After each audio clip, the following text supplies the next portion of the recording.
Like, who are you kidding? There's a lot of people also who have that. Like, there are a lot of tough people who, they're just discovering CrossFit, and they're not have that advanced athletic background, but they're just as fucking on fire to attack it. And they run into the same problem. They try to get it all done at once.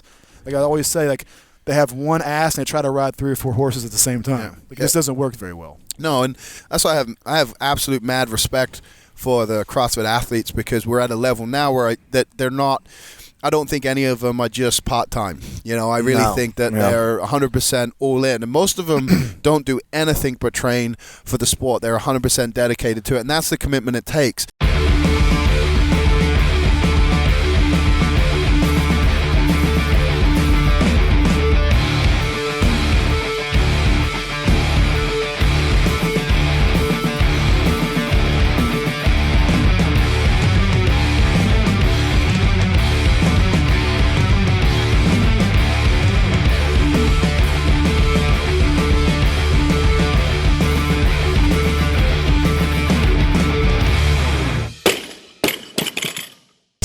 Okay, that's the best one? Yeah. Banana Welcome hands. to Barbell Shrugged. I'm Mike Bledsoe, standing here with Doug Larson, Chris Moore with CTP behind the camera, and we have a return guest, AJ Roberts. You may see this guy more frequently, especially if you are tuning into Barbell Business, since he is pretty much taking over that for us. Team member, AJ Roberts. We're all definitely working on Barbell Business together, but he is the lead on it now. So, and Rion over here. The guy takes a punch like nobody's business. Boom! Right on the chin. Today we're going to be talking about what it takes, what it realistically takes to get to the games. And we were hanging out with AJ here, and he was telling us about how he left powerlifting. He had the biggest squat in the world at what weight? 242? No, he was fatter than that. No, it's in the 308 weight class. Oh, you were fat. So What'd you walk around at? I walked around at 320, so I was hefty guy. Pretty good, man. That's pretty hefty. Yeah. But you got your goal of a 1200 plus squat, and then you kind of set your eyes on CrossFit, and we want to talk about how, kind of that process, the type of training you had to go through, and then the realizations that may have come with that. But before we go any further, make sure to go to barbellshrug.com, sign up for the newsletter. AJ, so you, if you watch previous show, whenever you were on before, it'll be in the show notes. Way back in the day, we talked about how you had a 1,200-pound squat, and then after that, you were, already looking to the next goal really quickly. Can you tell us about how that all went down? Yeah, so, I knew once I hit my goal of 1205 that I was going to retire from powerlifting. And so, when I walked away, I knew that there would need to be something next. And for a little bit, I thought I could maybe just train to train. And if anyone who's been an athlete or, competed before in anything, that training to train doesn't exist. Like, you have to have And then go to something to push you. Yeah, there has to be some purpose to it. Otherwise, it just goes by the wayside. It gets put aside. So, I moved out here to San Diego, and I was, teaching the CrossFit powerlifting training course. And Dave Castro invited me to go and meet some other coaches, level 1 coaches at the baseball game. So we were hanging out, and his wife actually said, "So what are you doing now?" And I said, I'm working on losing weight. And she said, "Do you ever think you'd do CrossFit?" And I said, "Actually, I really like CrossFit. I think it's an amazing sport. I'd love to, give it a shot one day once I get in shape." She looked at me like, "What do you mean get in shape?" And I was, I said, "Yeah, I can lose quite a bit of weight still." And I think I was about 280, maybe 300 even, maybe wasn't even that light yet. And she looked at me and she says, "You need to stop being a pussy." She's like, "CrossFit is the greatest weight loss program out there, and if you want to compete in CrossFit, you got to do CrossFit." And so, I kind of went away from that and was like, "Damn, she's called you she out." She might have a point here. She might have a point. And so that's what led me to being like, okay, what's my goal? If I'm going to compete, what's my goal? And so I kind of set a 3-year path. Goal 1 in the first year was to compete in the Open. Then I was planning to compete, go to regionals, and then year 3 was I wanted to be competitive and go to the games. But ultimately, it was long term. The goal was to set is on being, the fittest man in the world. So I didn't know how long that would take, but I knew in the next 3 years I should be able to go to the games based on what I knew of the sport. And then, of course, as things unveiled, which we'll get into, those things started to change, and you start to get real and what it really takes, and then you have to make those decisions. Am I going to continue? Am I going to sacrifice, and or am I going to choose, something else? And ultimately, that's what I ended up doing, competing in bodybuilding. Yeah, you're the kind of guy that is, you don't train at Westside and you commit everything to the sport of powerlifting if you're going to be one of the best powerlifters in the world, and you did that. You have to. Yeah. And for some reason that didn't translate all the way for CrossFit. Why is that? like what about CrossFit made it so difficult to then do the same thing in a different sport? So, we can get into specifics, but ultimately what happened was just basically, as you go through, you start to see how much CrossFit becomes a part of your life. And you're really, with powerlifting, I was training and it was, my life and it was everything I was about. But with CrossFit, there is so much more that you have to do. And especially for me, with my background, being overweight, obviously mobility, flexibility was absolutely terrible. And so as you start to reveal and see clearly what it's going to take, and, I have the benefit of talking to a lot of athletes and top competitors and really getting a glimpse into a day in their life. And you start to realize that, like, CrossFit is their life. There isn't anything but CrossFit because of the hours it takes to be an athlete, and Sam Briggs, she gets up and trains and then trains again and trains again and trains again. And then she goes, it's like, it's regimented, it's drilled. And here I am traveling, teaching, the powerlifting seminars, business side. I'm building, working with gym owners, consulting, working with Yannick Silva with the Underground, which is, you were out there at that event. Yeah. I'm doing all these amazing things, but that takes up time. And you don't have that time if your goal is to be the best at something. I didn't do that when I was powerlifting. Right, because I made all my sacrifices to powerlifting. So after I retired, it's like, okay, I want to be like have a life and be kind of normal a little bit, and I want to be able to walk for fucking 100 yards. Because I missed weddings, I missed birthdays, I missed family events. If there was a meet coming up, if I was competing in December, that meant no Thanksgiving, right? Not food. I ate all the Thanksgiving food, but like I wouldn't be traveling for Thanksgiving because it would mean I'd miss training, which means I would be behind for my meet. So there was a lot of things like that.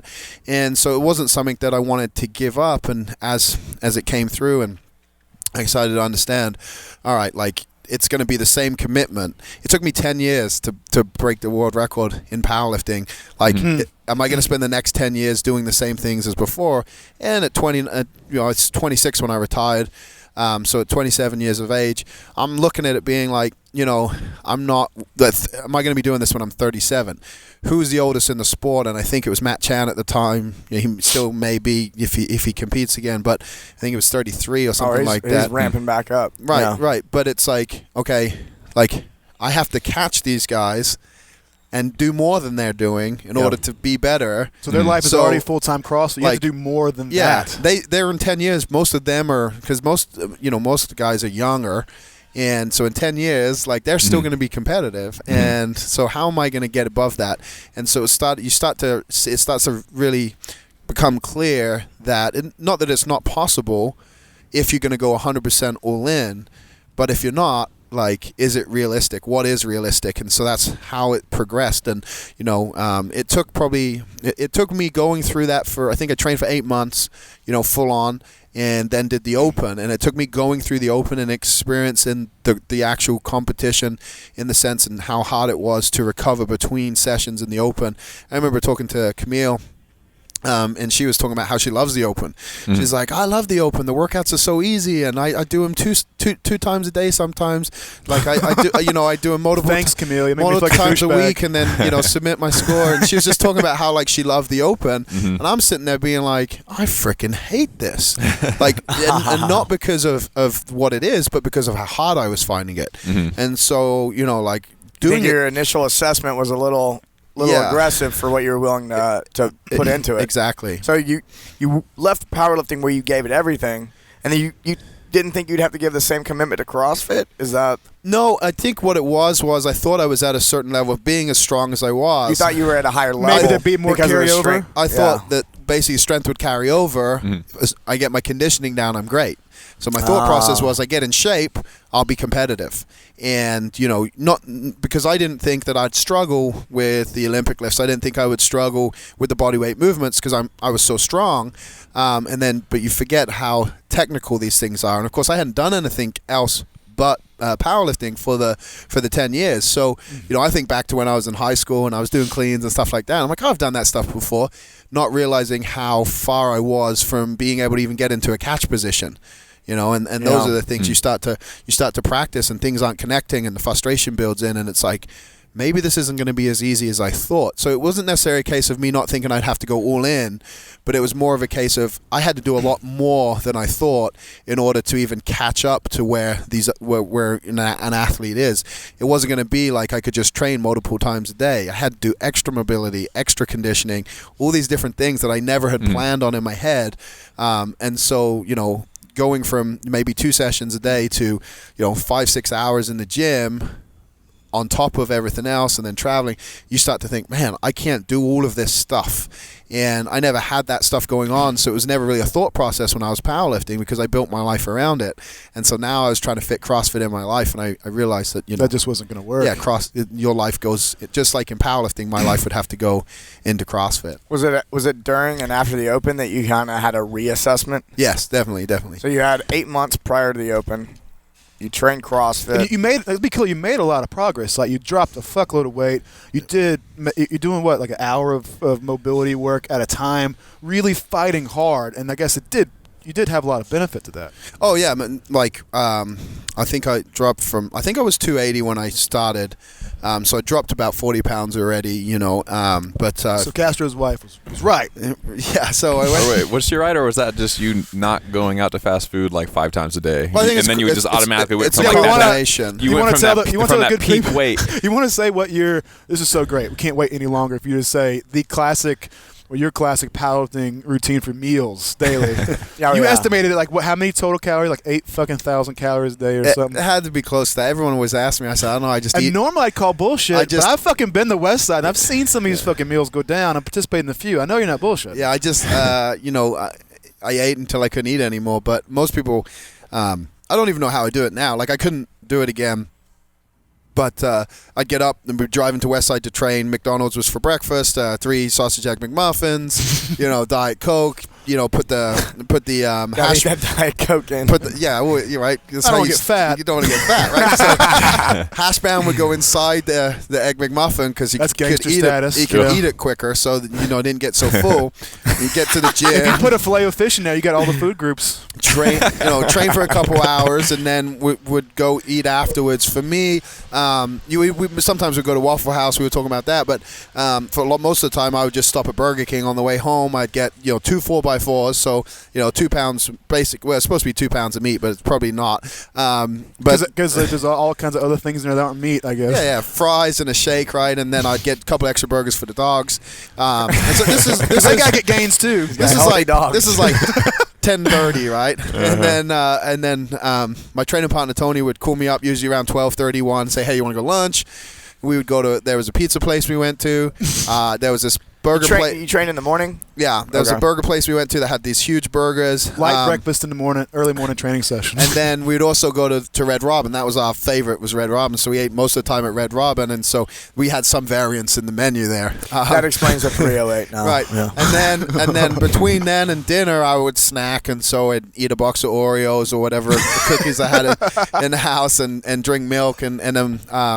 The girl I was with at the time, she was a phenomenal cook, so she always made amazing dinner, meat and potatoes kind of dinner, and so it was big dinner, but she would make like a pan of, say, shepherd's pie, and that was like my food for the rest of the night, right? So it was every day she was making that. It wasn't like it was... You ate a pan of shepherd's pie a night. Well, she had a little bit. I didn't eat it. I let her taste it. I didn't eat it all. Right. So and then usually around 10 o'clock at night, I'd be hungry again, and I would go to Arby's or some other thing that was close to get a food. Fuck, man. So it was, and then it was rinse and repeat every day, and so you get to a point Yeah, you got to realize that's going to catch up with you. You know, Right. people will tell you, hey, AJ, I'm trying to get in the powerlifting. I'm really struggling to gain weight. I'm getting in 3 meals, 2 shakes. How do you recommend I go about it? Come on, man. You're not trying. Actually, it's funny because a lot of people who are skinny, and they have the skinny gene or whatever, like they always tell me I can't gain any weight, and this I eat all the time, and then I'm like, I would come eat with me, and you don't eat all the time, you don't eat a lot of food, but it was actually very frustrating for me because when I was doing personal training, like a lot of my clients who are overweight, when I talked about their diet, they really didn't eat much food. Mm-hmm. And I would think to myself, how are you so overweight and you don't even eat? And I'm force feeding myself every day, and I'm like looking at you and you're bigger than me, and it's like you're not even trying. So it was an interesting thing you go through, but it's really like when you're trying to be the best at something, and size matters for strength. If your goal is just maximum strength, not relative strength, but maximum strength, lift as much weight as possible, you can get big. And like for you, that was your ticket. Was the bigger you got, the stronger you got. Yeah, I got to about, my peak was like 370. Yeah. I didn't quite eat this much, AJ, but I did have a habit of, Andy Galpin will laugh because he's just sit and watch me eat my nightly ritual of like dark chocolate chunks, like big dark chocolate chunks, like a whole half jar of peanut butter at a time. Yeah, so I had my things too. I liked ice cream. That was my easy get down, like if I needed extra calories. Yeah. So you wanted to lose weight before you got into CrossFit. Yeah. And you told us you had watched Fat, Sick, and Nearly Dead. Yeah, so I watched that movie, and the guy's talking about all the problems he has. And at the time, I had severe sleep apnea, and paranoia set in because I wasn't sleeping. I'd wake up choking, and what was funny is my partner had to go to bed like 2 hours before me. It's intense, because man. I snored on the way in and on the way out. And somewhere there's a YouTube video one of my old training partners made because like anyone who tried to sleep in a room with me couldn't. And Jim Smith from the Diesel crew, he works with Joe DeFranco now a lot on their stuff. My first ever business conference I went to, we roomed together, and the first night he was making bird noises to wake me up because I was so loud he couldn't sleep. So the next night I got him drunk so he could sleep through it. But so you could be unconscious through it. So I had all these issues, and of course I knew my health was really bad too. Anyone who's walking around at 320, red face, breathing, like you could hear yourself breathe. I knew my pug. I knew my blood pressure was really high because my nose would bleed all the time. You have problems, but you walk that tightrope of death, so to speak, because your goals are so huge that you'll do anything to reach them. And the late Mike Jenkins and I had a great conversation at the CrossFit Games about story. that, about like giving things up and pushing, and he would say all the time, a lot of times, like with the way he was training and stuff, like I know a lot of it is on the edge, but I know I'm going to be the greatest, and I think he would have been the world's strongest man. It's a fucking tragic story, man. Right, but it's like that commitment is what makes you great at what you do, and it's a part of that commitment. But I got to a point where psychologically I couldn't handle it anymore because I'd been pushing for so long, so hard, and I tried to fix everything else in my life thinking that was the problem. And it really was, because there was this internal conflict. I knew that I was out of shape. I knew that I was not healthy. I knew that I was walking, I was waiting for a heart attack, basically. And, having people who I was close to have issues and have problems, I knew it was only a matter of time. Watched that movie and was like, you know what? Like, I have to take care of this, like, now. And that's really what triggered it. And then, the thing was I knew I had to leave Westside because if I stayed there, then I would have continued on. And for me, whenever I lost strength, I just went back to eating. So I knew I had to completely change to do that. Yeah, change environment, everything. All the inputs had to be scrapped. And so that's really what I did. And so when people actually, that's really cool because I've had to consult people, coach people who are like, for instance, sleep is holding them back. Like, I don't get enough sleep because I got to work this job I work 14, 15, 16 hours a day, so I'm only getting 5 or 6 hours a night. And they're eating, they're doing good with the food, they're doing good with everything, but their sleep is totally jacked up. It's like, well, that's the missing piece. Yeah. That's the key that's probably going to unlock the door for you to, like, having energy, being able to burn fat, being healthy.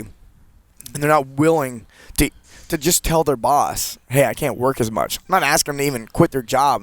I'm saying, you got to cut back. They're like, well, I need to make the money. It's like, you moved cities. Yeah. Did you quit a job?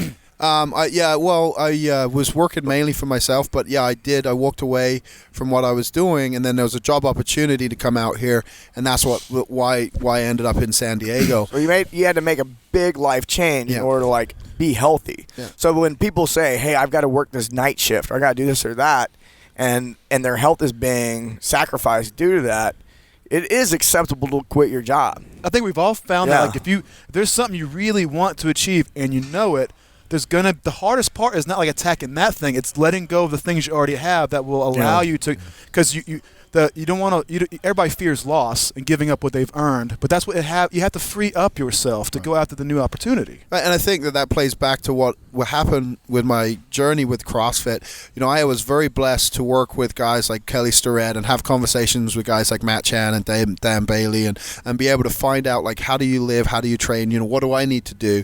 And, you know, Kelly worked with me a few times and I saw him mashing your thigh one time. You know, he would work with me and then give me stuff to go do, and, you know, I would be doing an extra hour a day of mobility to even be able to perform the you know, CrossFit, to be able to go through a CrossFit class. I would have to prepare to go through and manipulate my body to get like into an the hour. position. Spend an hour just getting your body just ready to do ready. a CrossFit class. And so, like, you know, whenever you want to make a change or make a commitment, there comes the sacrifices. And so that is like what was going on. And, you know, as I went through, and, you know, I thought my strength is good enough, so I won't focus on strength. I'll focus on everything else. I'll learn the Olympic lifts. Let's take a break real quick, and I want to talk about exactly what you did, but let's take a break first. Okay. Sweet. Cool. All right, welcome back to Technique Wad. All right, welcome back to Technique Wad. I'm Mike McGoldrick with the Barbell Shrugged podcast. What are we talking about? Are we talking about today? We're going to talk about thoracic spine mobilizations, or T-spine mobilizations.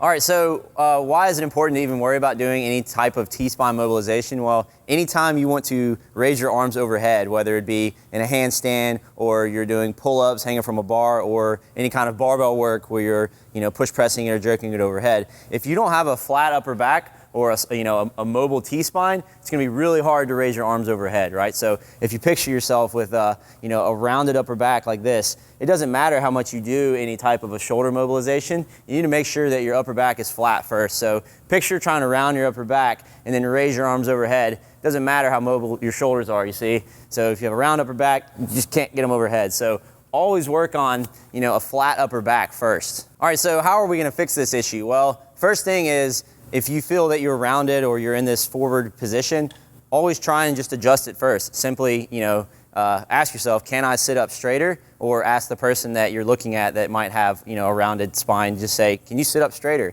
And if they can, then boom, they fixed it. Okay, next, let's say that now that you've asked them to try and sit, you know, straighten their posture up a little bit and they still have some rounded issues, or if it's they're just kind of really tight, maybe short here in the front, here are a couple of quick mobilizations that we'll go over that you can do yourself. The best time to typically do this is going to be any time like just before you're doing any of these overhead movements. So whether you're front squatting or you're push pressing overhead or doing any kind of a pull up, anytime before you're doing the movement. So grab your handy dandy roller. This is a mobility kit roller, and we'll start off with some real basic T-spine extensions. So start off with the roller in the middle of your upper back, hug yourself, and then work on extending over the roller. Try and open up. And there is no right or wrong way to do this, right? You can raise the arms overhead, you can move side to side, or you can hug yourself again and rotate sideways. There are a ton of different ways to do it. All right, so the next thing you could do once you've worked on the roller, if you want to hit like an individual vertebrae, you know, one at a time, is get something like a peanut, which is, you know, a couple of lacrosse balls like this, and then this is a little bit more direct. It's going to hit one individual at a time. So, you know, you would set it up here, start again, just like the roller in the middle, upper back, and you hug yourself and then do the same kind of extensions over it. Again, not just one way to do it. You can raise the arms overhead. You can just sit down on one spot, or you can kind of roll up and down a little bit. It's going to be much more direct, as the surface area of these is a lot smaller than a roller. A roller is getting like, you know, 2 or 3 at a time. It's a little bit more global. This is way more direct.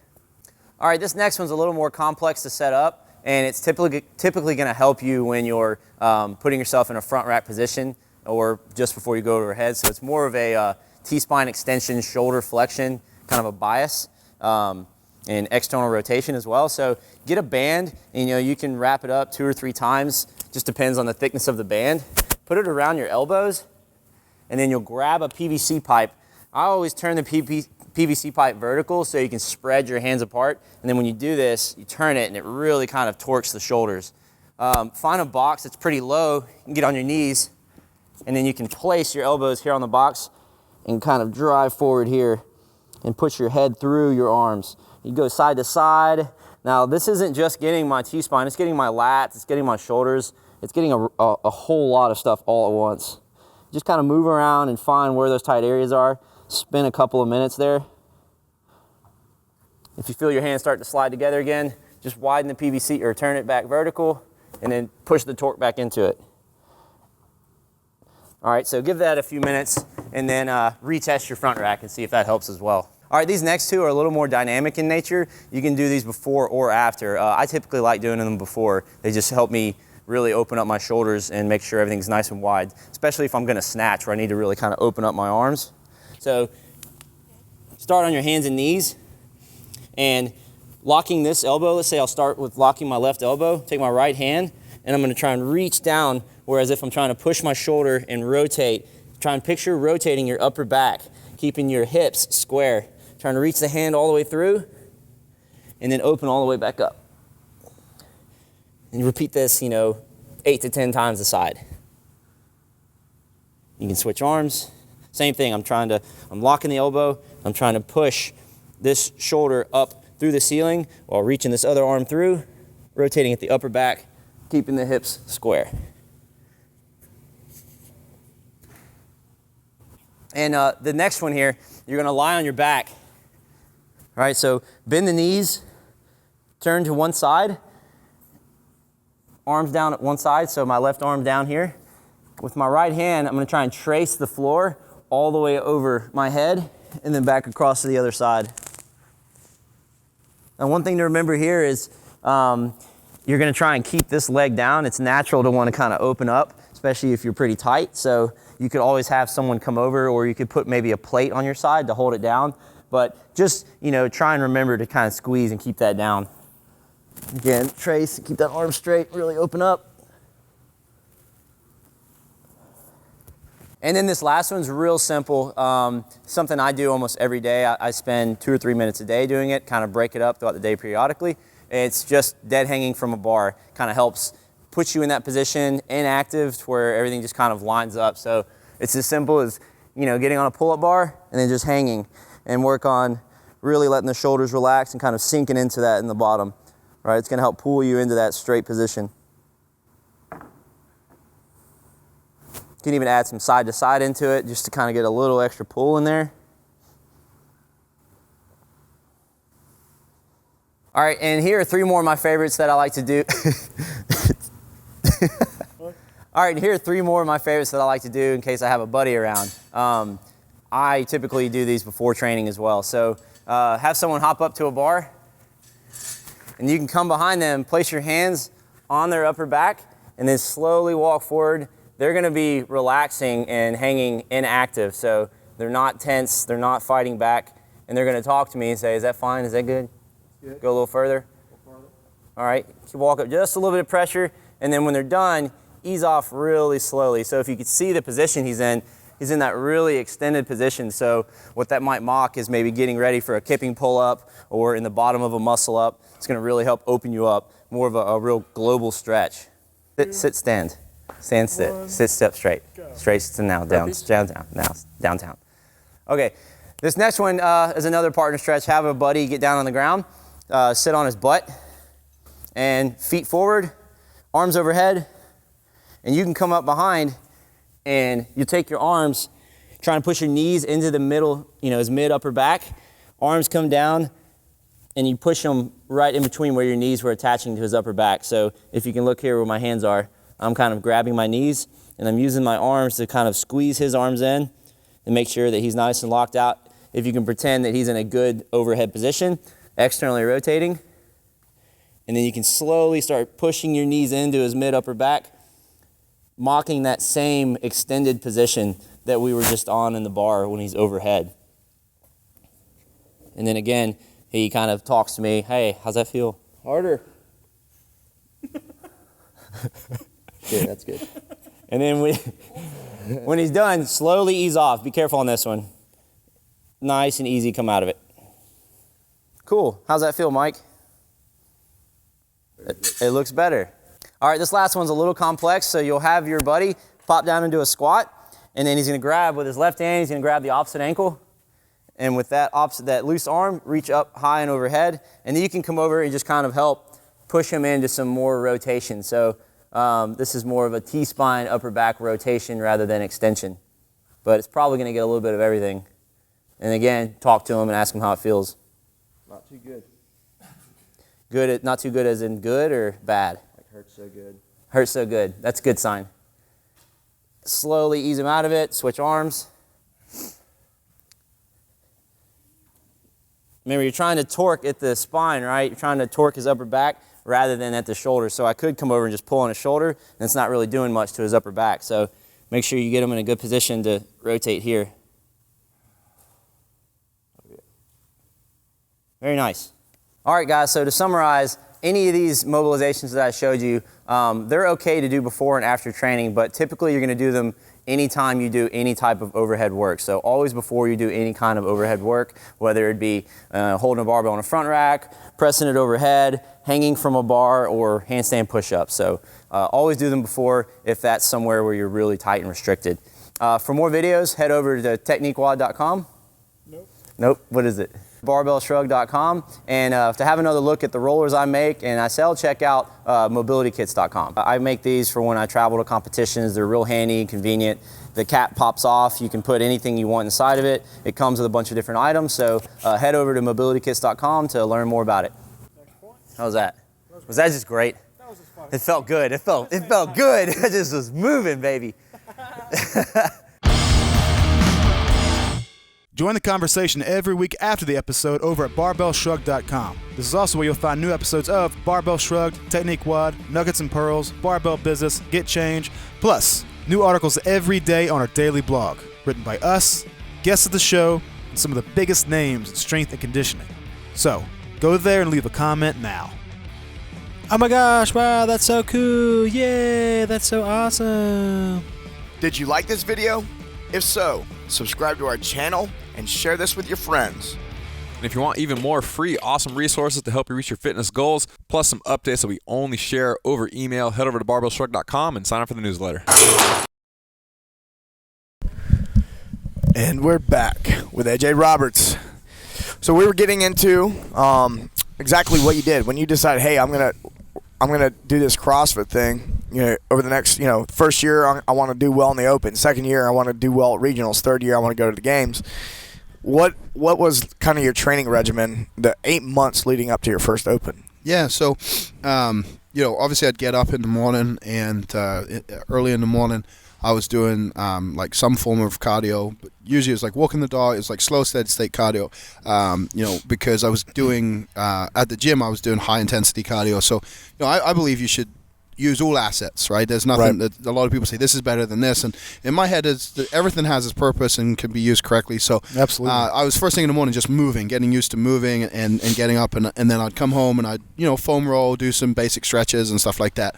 But then usually I'd go to the gym and train sometimes either noon or 2, just depending on the two guys I was training with. And so I'd go an hour early and I would do my mobility and go through, all of this aggressive stuff. I love the beauty queen and the scap drills. And in many ways, harder than any powerlifting workout. Yeah, flossing my wrists, my forearms, my biceps, my shoulders. Everything. It's like, and It's like a mummy in there, like moving around. Kelly said, do this. If only Louis could have seen me, because he would always make fun of me at Westside whenever I try to, I'd foam raw as one of the first guys to do some soft tissue work. It wasn't like I didn't do anything. Right. But when you're that big, you just kind of flop around a little bit, and I feel good enough to squat, warm up under the weights. But Louis was always against that stuff.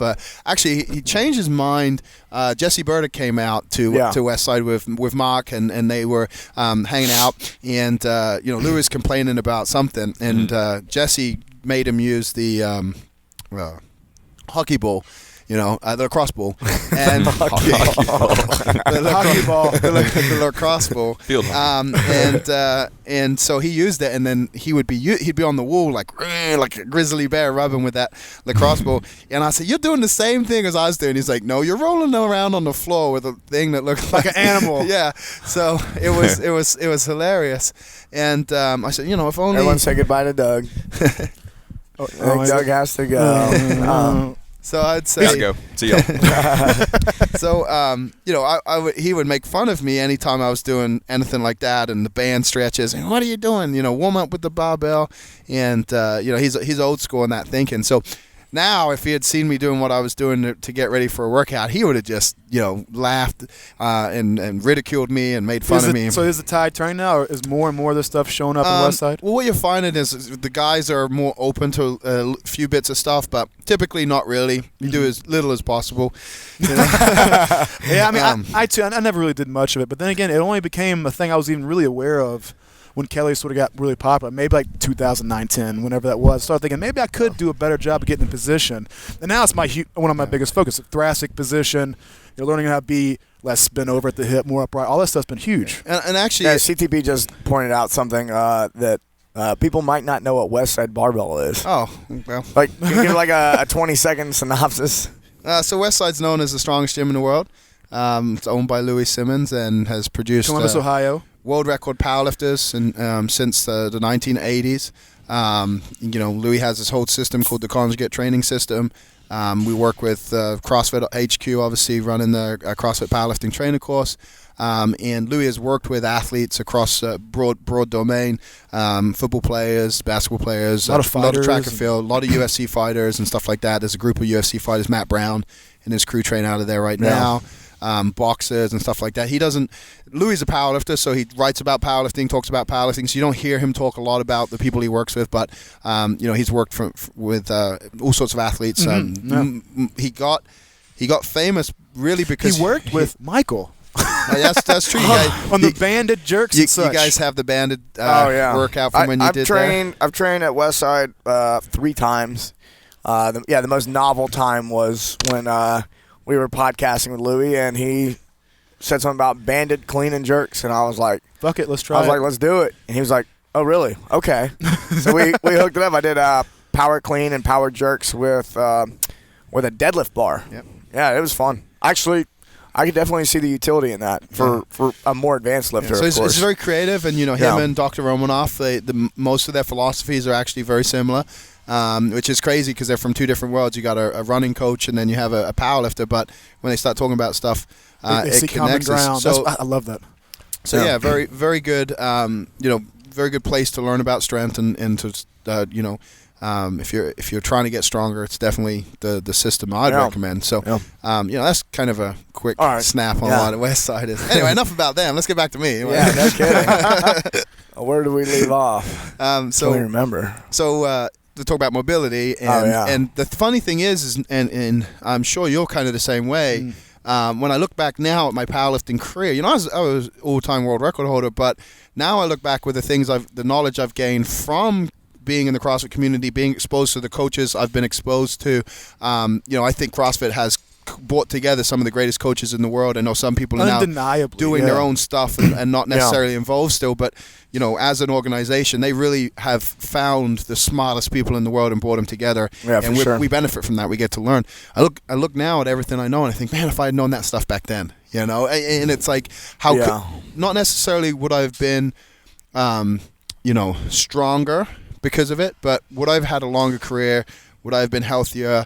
Would I not had the problems? Because, I remember waking up in the mornings and not being able to get out of bed, and really not being able to move because my body was so destroyed from it. And I'm sure there's people who are participating in the sport of fitness and who struggle with aches and pains and constant injuries because they're pushing and pushing and pushing. And so I look at it like, man, if I had known some of the stuff I know now, how powerful would have that been to be able to utilize it and use it as a powerlifter. So even then, I'm still learning to this day, and it's like I go back and think, man, I wish I had known this back then. And We all say that. Yeah. So I think that's the cool thing, because you see the next generation coming through, and you're able to help people. Like we have a group on Facebook, Conjugate Strong, and this people who follow our method, right? And they post videos and stuff, and It's a great book, a great group. Members give them feedback. But basically, like now, like if I'd seen someone squatting and they had issues, I would have just said, oh, you need to go drag the sled, or you need to go do this. Now I'm looking at it, I'm like, okay, is mobility holding them back, or is it actually weakness?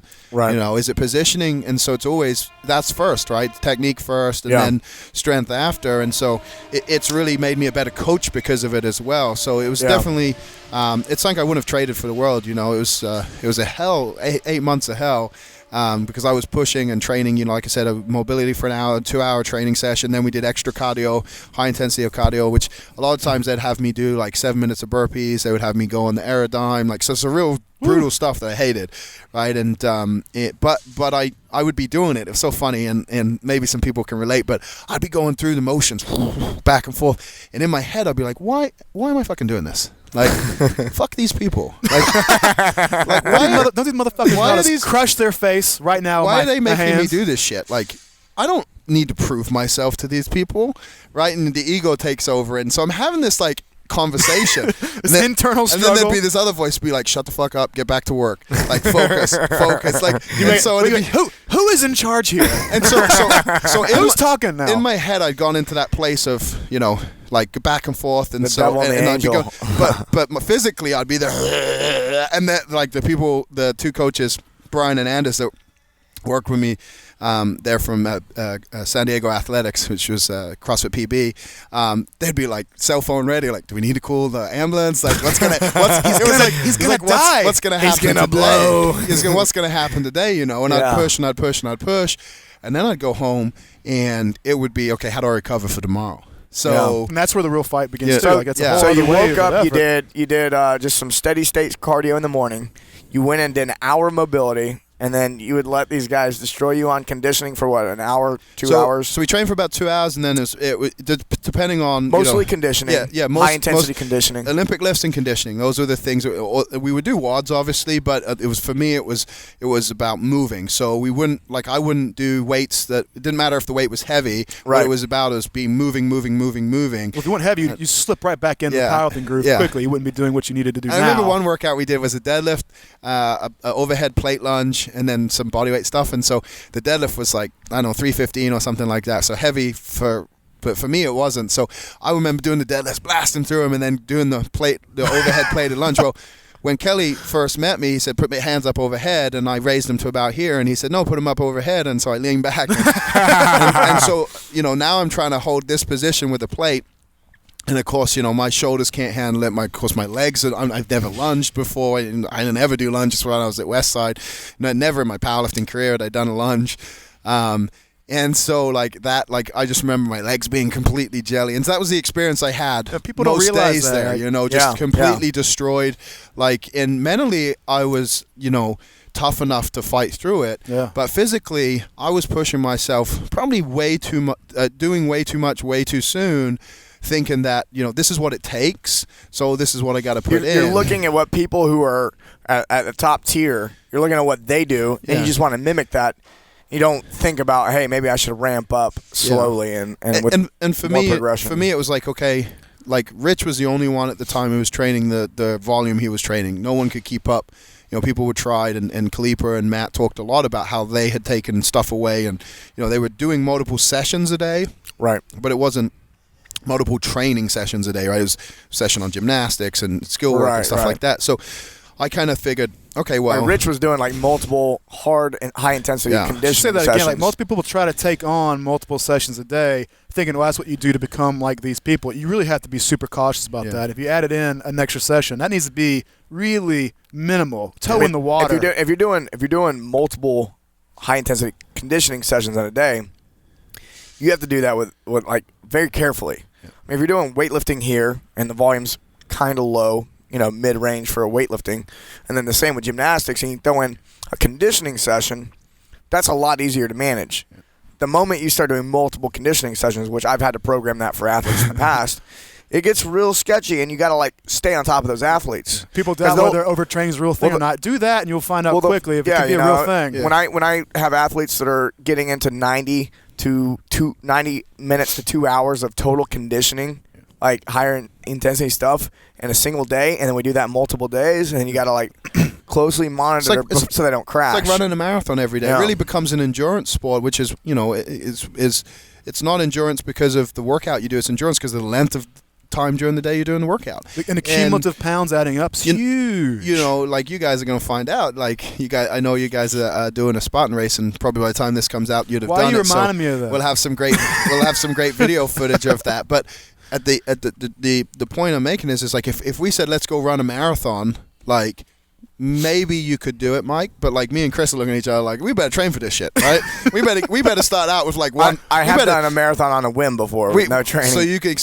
It was different. It was pretty tough. The pain afterwards was what was bad. Yeah, and you're an in shape guy. You can run. Me and Chris aren't really the best. We don't runners run very well in the town. So for us, we have to all of a sudden. So instead of thinking like that for CrossFit and being like, I've got to build up my work capacity and get used to. I mean, I never done a rep over a single rep, right? The reps we did at Westside, like it was all with accessory You might have exercise. done doubles, but it wasn't like a max effort undersell double. yourself. Do some doubles and triples. Maybe a set of 5 and a squat every once in a while. So I think the most reps I did is 5, and then for assistant exercises, you do higher reps, but it's mini movements. It's nothing. It's light. It's not hard. It's not compound stuff. It's not hard. And so now all of a sudden, like everything is repetition, but not just set. For us, max effort. You work up to your max single and you get out of there, right? Well, when you're doing a WOD and it's as many rounds as possible. You do 7, and then you come back to do 7, and you come back to do 7, and you keep going. And when you fail, you take a breath, and you wait 2 seconds, and keep going. And instead of thinking to myself, I got to build up the work capacity, I just try to throw myself in the deep end because, I was a high-level athlete. And, that was always embedded in your head. Like, this is what I was. I should be this. So I'm a high-level athlete, so I should be able to do this. And it's like really what the truth was is I was a high-level athlete in 3 lifts, right? Right. In CrossFit, I was an F. Probably not even on a grading scale, let's be honest. We talk about specialization. That's the word gets kicked around CrossFit. You could pull, what's your best point? Over 800. Yeah. Like, you get strength peaked in one area, but you have to give up a lot. Like, to hold a plate over your head is something that's really, really hard. A lot of people go, really? That's hard for somebody who's so strong? Well, yeah, but it's so specified. Even to this day, my overhead squat, I wouldn't classify as an overhead squat, right? I go through the range of motion, but it looks terrible. I got pretty much every movement down apart from pistols. When you got the junk of my ankle, my knee, and my hip stacked, it goes out the window in terms of being, and I think that's probably the highest degree of difficulty movement there is the pistol, in my opinion. Well, for me it is. Right. And so it's funny, I can do certain things, and like I learned muscle ups. I did my first muscle up at 260, and there's only a few other guys probably at that weight who can do it. But the thing is, I had the strength to do that. However, like stringing them together didn't happen until I dropped significantly because, dropping at 260 and trying to catch yourself in full script position, you slip out pretty easy. So it's hard on your shoulders There's too. benefits and negatives. So there were certain things that I did excel at because of my background, but then there was a lot of things that I was, because of my background, also put me way behind most people. Right. And, I never accounted for that because you don't think like that. As a high performer, you don't start to think of all the things you're going to suck at, right? You just set out with it. You got that optimism. And you're like, oh yeah, I'm going to do great. Yeah. I've always done great. Yeah. And then you show up and you're like, oh, I'm not that great. Exactly. And even with the dieting, right? Like realizing that what I put into my body affected the way I trained, and being the way I ate, I wasn't deficient really in any nutrients because I was eating so much. There was no way my body wasn't getting... You were bound to get a little bit of everything you needed. Yeah, there's no way my body wasn't getting everything it needed and in excess, right? And now all of a sudden I'm trying to restrict calories to lose weight, but at the same time I have to be very careful on the timing because I need the energy for the workouts and stuff. Right. So now I'm battling, instead of going, okay, I'm going to lose weight, I'm going to do CrossFit, but I'm going to do it to get to lose weight, to get my body composition right. Then I'm going to work on being an athlete. I was trying to do everything simultaneously, you see, and obviously the downside to that is if when you're trying to do everything, something has to give, and that's when I started getting little injuries here and there, and nagging pains I didn't have before, and I was always like, man, I lifted 10 years, lifted all these heavy weights, never had a problem, and now I'm like jumping on boxes and running around, and my body's just hurting even more. Right. But it was because like my coaches were telling me, hey, you should probably take it easy, but high level athlete, and you see it in any competition. People say, why do they attempt it if they know they're going to fail? They're an athlete, dude. If you don't get that, then you're not an athlete. That's okay. Right. But like, I'm not going to like go easy. Like, I'm here. Like, it's like go about 80% in the WOD today. Who are you kidding? Yeah, what the fuck is that? It's like, who are you kidding? There's a lot of people also who have that. Like, there are a lot of tough people who, they're just discovering CrossFit, and they're not have that advanced athletic background, but they're just as fucking on fire to attack it. And they run into the same problem. They try to get it all done at once. Like I always say, like, they have one ass and they try to ride 3 or 4 horses at the same time. Like, this doesn't work very well. No, and that's why I have absolute mad respect for the CrossFit athletes, because we're at a level now where they're not. I don't think any of them are just part-time. I really think that they're 100% all in. And most of them don't do anything but train for the sport. They're 100% dedicated to it. And that's the commitment it takes. Is this kind of like MMA now? You see the same thing in MMA. Yeah, People definitely. are taking long periods of time to master these disciplines of boxing and wrestling and jiu-jitsu. They're not just going, right, I got a good boxing background. Let me just take a couple of jiu-jitsu courses to jump right in. Now they're getting smashed. Yeah, right. And I predict moving forward, the only people you see at the games, not necessarily immediately, but in 5-10 years, will be people who started CrossFit in their teens, because they're going to be the same thing happens in weightlifting. Yeah, they're going to be that good where it's like, if you don't have the background, you're not going to be able to master it quick enough to be able to compete with these people. The only benefit you have, like for me, the only benefit I had was I had the strength that was necessary. I neglected that because I thought it would carry over. You know what that reminded me of? Like, fuck, man, I'm thinking about my experience like in college football. I think, okay, what did I do for a long time? Well, I played football from middle school, like I was 6th grade, short, fat kid, through college. I remember college being so intense and fast. Yeah. But I could hang because I'd been there for a while. But imagine if you were like, I've been in the office, I've been doing this. I'd never played football before. I really dig it. I think I'm just going to go give college football a try. You get so fucking demolished versus kids who've been playing since Pop Warner. It's the same dynamic. I've known a couple guys that did that. Those are real bad so motherfuckers. Rare. Yeah, it's like rare. It's like probably 1 in a million. Oh, I probably know the only 2 guys who have done that. They were in the Navy. So, and they're kind of crazy anyway. And there's a lot of other sports, I think, that like you can cross over and be successful pretty good. But Taylor Stallings, she was a former world record powerlifter. Man, she's amazing. She's amazing. But the first year she tried CrossFit, she didn't do that good. Right. Sorry, I shouldn't say she didn't do that good. She didn't do as well as she thought. Because I imagine the same thing. She didn't have the weight to lose. She's in phenomenal shape, always has been in phenomenal shape. But there was still a learning curve. She had to learn certain exercises. In that first year, I know her ability wasn't able to be performed because there was things that she was still mastering. Now, of course, she's at a much greater level. I think 2 years in, maybe 3 years in now. Standout performance in the grid league. But now you're seeing these athletes, and she had an easier transition. But her life is about that. She lives in the gym. She works in the gym. And so for me, it was, okay, is my life going to be about this again? And after doing it for 8 months, it was like, I'm not willing to give up everything to go move into the gym. And, not a sustainable path. Yeah. What do you think? So somebody who maybe they played college or high school football, they were an athlete earlier in their life. Maybe they've had a few years off. They discovered CrossFit. It's really piqued their interest. When I was running the gym, when I was there day to day, we would get emails like, I saw the CrossFit Games. I wanted to go to the games. And they would come in. And then I'm like, okay, well, maybe we got an animal on our hands. And they would come in, and I'm going, oh, they can't even do a full-depth squat or overhead squat because of mobility restrictions. You're like, yeah, they're athletic, they move well, they could probably run a pretty fast 5K. And they've got, like, all these assumptions built around it, and then they get in there, and you're like, and I have an idea what I would have that person do, but I've never come from that myself. I kind of slid into it early in CrossFit before it was so competitive, so I kind of got to grow as an athlete as the sport grew as well. What advice would you give people who, they have like this background where they've been really good at stuff physically before, and now they're going to attack this CrossFit Games thing? So for me, I think honestly, like, when I look back, if I was doing it again before I'd set the goals that I set, what I would have done is I would have participated in CrossFit for a year or so And sin, do I have the consistency? Or just You know, go. am I able to try to show go to up 4 or every 5 CrossFit classes a week. Exactly, and Yeah. then and then if you want to do extra cardio for condition, you can. And, there's lots of ways you can monitor that, and you could do a couple extra sessions a week and things like that.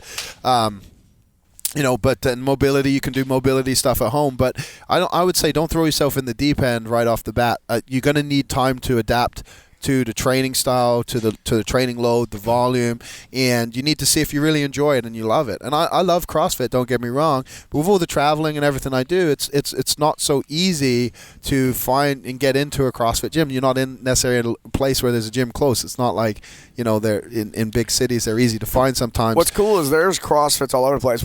Sometimes it's just not easy to get in and do what you need to do. Yeah, do what you need to do Right. because they run classes and stuff. They don't have open gym, right? Right. So like there's a lot to it, but I think that the biggest thing is just because you've seen something on TV, right? Like World's Strongest Man, for instance. Like you don't watch it on TV and go, I'm going to be a World's Strongest Man competitor, right? Well, I did when I was a little fat kid in like fifth grade. But I like, want to do that. people don't look at that and say they're going to do that because they see the size of the people. They sit there, they must do it. They think, man, they must be really strong. They see CrossFit and they see people who are in shape, and they think, I'm in shape. And I would say get around CrossFit, be around it, go experience the competitions and see what the athletes are like. That was a big, for me, the first CrossFit Games I went to, 2010, like seeing the athletes and being like, whoa, like these guys are huge compared to what I thought. Like I thought that a lot of them had come out to Westside, but like as a whole, like they were a lot bigger human beings than I thought they were based on stuff I'd seen, Right. Experiencing something live is a lot different. Yeah. Other thing too is the physiques of. I mean, I went to regionals, myself in like 2009. I was like side by side with these athletes, and I went and either spectated or I was on a team or I competed myself since 2009. And every year, it's like the athletes, the physique changed over time. Like the muscular development is much different in 2015. Oh yeah, there's like a lot of shit talking about CrossFit in those times. Like, oh, this is not a way to get strong. This is not a way to put on muscle. That's changed quite a bit. And you look at it though, it's the same athletes. These guys are huge. And it's the same athletes. That's why they've been training for a long time. They've been lifting a lot of weight for a long time. And the muscular development is getting pretty outrageous. And if we look at the numbers and the lifts, if we look at their numbers and we look at the progression from the years, the same. I would say the same. There's about 15 athletes that have been competing for the last 3-4 years now that are at the top. We all know who they are. But you look at their numbers and they've all gotten stronger over that period of time. Well, if you're getting stronger and you're staying lean, because your relative strength is important in CrossFit, it is. You're not looking to gain fat or gain mass, because it would hinder you in the other areas. And you're staying lean, you're going to add muscle mass to get stronger. That's like the basic foundation of getting stronger is adding muscle and recruiting more muscle in the movement. So being movement efficient and then getting stronger by adding muscle. And so we're seeing that. And so we've tracked year to year with the average high elite. You can go on the website and get this information out. And the data's there. Doug plots all this stuff. Yeah. And we found every year, the best athletes around 5'8", 5'9" for the guys, but the weights, their body weight keeps inching up. Yeah, and if we look at what their numbers are, right? They're not the best powerlifter. They're not the best gymnast. They're not the best Olympic lifter. But could they go in those sports and qualify for nationals? Absolutely. We look at Lauren Fisher. Yeah, Lauren Fisher could be a fucking Olympic athlete. I think she she win nationals for weightlifting, and then she's already competed internationally. And she's gonna be, who knows what she's gonna do. So I go back to the comparison of MMA. Okay, if I'm a MMA fighter, UFC fighter, could I go from Brazilian Jiu-Jitsu to being the MMA fighter? No. I've seen again in the early days, just like you're saying, you could, but not now. I saw But some jiu-jitsu guys. Could you go from UFC to jiu-jitsu and win? And the answer is yes. There's a lot of people who are UFC fighters or MMA fighters who are also very competitive in specialized skill set. Right, wrestling. They have the wrestling they do, and then they have the jiu-jitsu and all the different styles that they train. And a lot of them are very high up black belts and things like that. They go and compete in those events because it's an easier transition than trying to go and that's how I see CrossFit. I really came to see it as it's the MMA of fitness. You know, it's the thing that combines everything. So if you're doing it, you may not be the very best right now, but if you turn your attention to something, you have an easier transition because you have the skill set, the basis, and you can focus. Trying to go the other way, you know, I was a drag racer. You took me off the drag strip, I couldn't go around. You know, it was like I did one thing. I couldn't tie my shoes, I couldn't put my hands up above my head. But so because of those limitations, you can bench 900. That's pretty sweet. But because of those limitations, and by the way, that's not a typo in my voice. He benched fucking 900. So going one way is a lot easier than going the other way. But as a high level athlete, you don't want to admit that early on, right? You learn these things as you go because you honestly have to have the belief, you know. And when I said, I did an interview with Power magazine, and Mark said, you know, what's your goal? I said I want to win the CrossFit Games, and I wasn't BSing anyone. Like that was my goal, and I had every intention to. So to have that confidence and to be able to say that's what my goal is, I had to believe that I could do what I needed to do. Yeah. And as it goes through, it started to become clear. Okay, this is not going to be a 3-year thing, right? So this is going to be a 5-year thing to get to the level where I'm competitive. Well, not only do I have to get to the level, but how am I going to catch these people if they're continuing to improve? Getting better, yeah. Right? So it's like the world is not standing still as you try to get into the sport. Yeah, so you start to wake up a little bit, and you know, it was like, okay, well, I still love the sport of CrossFit. I still love watching. I'm a huge fan, you know, like, and kind of you guys know, you are too, like nerds of the sport, so to speak. We study it, we watch it, we say, how would you know, we're always talking about how the optimal way to train for it and how do we incorporate all these different things and where's the sport going to go. And but in terms of being a competitor, like, you know, maybe on like a low level, but you know, I know I'm never going to have that ability unless I was willing to go 100% in and give everything up to train for it. Yeah. So yeah, if you're interested in going to the CrossFit Games, you know, you gotta be prepared. Yeah, I mean, probably do what AJ talked about. You know, just see if you can walk in a CrossFit gym 5 days a week. Start with that. Get the mobility you need. Work on the technique. Slowly add in the training volume over time. Trying to jump in, trying to see what. And I think Rich Froning's actually pretty responsible in what he talks about because he really doesn't tell people exactly what training sessions look like day to day. Because he knows they go out and try, and I think people would try and do it, and then they wouldn't be able to move for a week. Yep. And so you've got to look at what Rich did from the beginning. You know what I mean? He had a training background before he found CrossFit, and then even then, I imagine he built his training volume up over time. You can't just. It'd be like going to Westside and trying to hop in with a workout with some of these guys. Well, he's training hard now. He's been doing that probably every day, all day, physical activity since he was probably a kid playing Pop Warner football. But if you look at Rich, and I love his story, but you know, one thing that makes him unique is his mindset. You know, he played an entire baseball season basically in severe pain. With his shoulder tore up. So I doubt any workout he does is as painful as it was with a torn shoulder, right? So he has this mental aspect, which I always think he wins mentally. You always see him smiling. Yeah. You always see everyone else is grimacing, and he just he wins the battle before it starts. Whether it's an act or whether he really is laughing inside, I don't know. But he's phenomenal at that. But beyond that, you look at his story, and you know, when he was at the games, like, he didn't win the first time out. Right? He's phenomenal, and everyone say, well, if he hadn't fell off the rope, but he did. Why? Because he had a weakness that he hadn't trained. And so I'm sure when he went to the CrossFit Games, like, he never thought to himself, oh, I'm going to just compete. Like, he was like there to win, and then things happen, and so even he had to reevaluate and say, okay, I'm never going to let that happen again, right? And so it fueled his training. And so those are the things that, like, there's, as you go through, like, whether you want to do this and whether you want to, you know, be a regional athlete. It's like, I know people who are regional athletes that haven't gone to the games, you know, and they're top 5 at regionals, right? Because they only take the top 2. Is it top 2 or 3? Something like that. It's changing, right? So I'm not sure. They changed all that. I don't remember what all the changes are. They're very competitive, but they've never gone to the games, and they live in their gym. Like, they literally, like, sleep, eat, and live in their gym. They train classes. They train themselves. Their life's 100%, and they haven't even yet to go to the games. That is the level we're at now. We're not at the level where you can just say, oh, I'm good at what I do, right? There's so much that goes into it, and it's like, it's not that it's not possible. Like, I'm not saying this stuff to discourage anyone. If you have to be realistic. If you truly believe that this is what your mission is and this is what you've been put on this earth to do, I say go for it 100%. I support that, 100%, and I would say do everything you can to make that happen.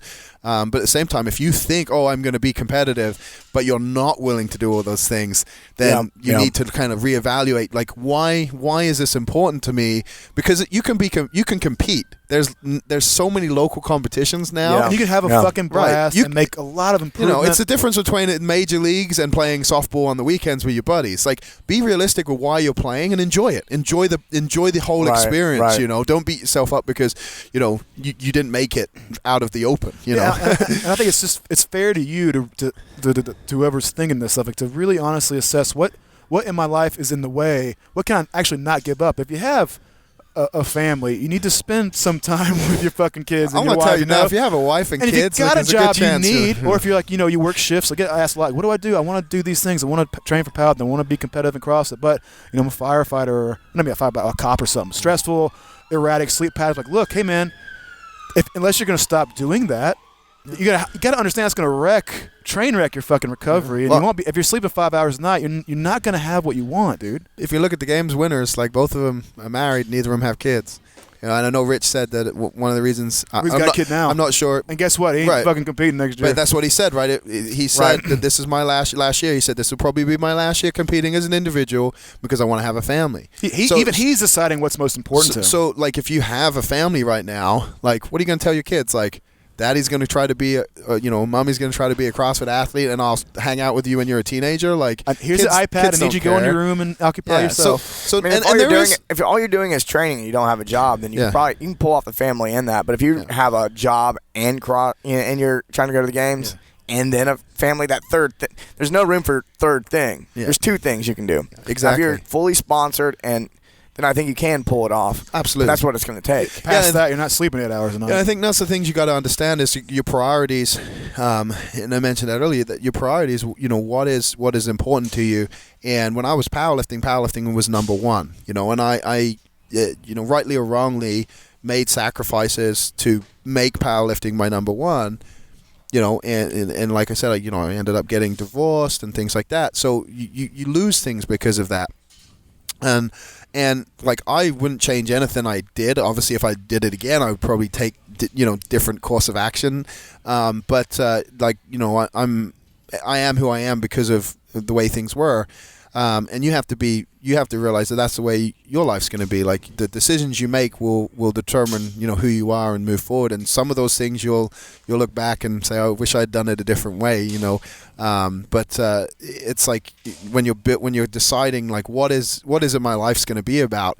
If you're deciding that at like 30 years of age, like, you might have already missed the boat. It's okay when you're younger and you're doing that because you don't have the responsibilities you have. But by the time you get to like 30, like, if you've got a family and you've got responsibilities and mortgage and things like that, like, you can't afford to give that all up to go be a full-time CrossFit athlete. You either have to transition to it, like I said, spend a year learning about the sport, spend a year really training as much as you can, letting your body adapt to it, and see if it is something you want to progress and progress to that. But, like, don't jump in head first if you don't have the experience, the background. Like I said, if you're a gymnastic coming over or something like that, weightlifter, you probably have a quicker transition, but it's still going to be a transitional phase. It's not going to be like next year you're competitive and sponsors are giving you money, and that's one thing with a lot of people too. They think, I'll just get a sponsor, and it's like, why would they don't hand those out? You got to really be good to get those. All right. Well, thanks for sharing your story with us, AJ.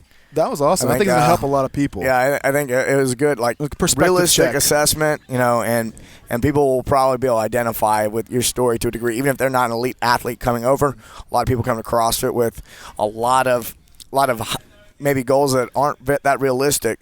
Set realistic goals, you'll be happier in the long term. Set goals that are achievable, and then set higher goals after that. So, yep, make sure to go over to Barbell Business if you want to hear more from AJ, because he's joining us on the podcast on a weekly basis. And if especially if you're a gym owner or a business owner at all, you'd probably really enjoy it. Make sure to go over there, sign up for the newsletter, and also go to barbellshrugged.com, sign up for the newsletter, and check out CrossFit Leucadia, Physical Culture 101 if you live in the Encinitas area. This is a super cool little spot to train. You need to come by. Get you an outdoor wad. Yep. Which what these poor sons of bitches over here are about to do. All right. Later, guys. Cheers. Join the conversation every week after the episode over at barbellshrugged.com. This is also where you'll find new episodes of Barbell Shrugged, Technique Wad, Nuggets and Pearls, Barbell Business, Get Change, plus new articles every day on our daily blog, written by us, guests of the show, and some of the biggest names in strength and conditioning. So, go there and leave a comment now. Oh my gosh, wow, that's so cool. Yay, that's so awesome. Did you like this video? If so, subscribe to our channel and share this with your friends. And if you want even more free, awesome resources to help you reach your fitness goals, plus some updates that we only share over email, head over to barbellshrugged.com and sign up for the newsletter.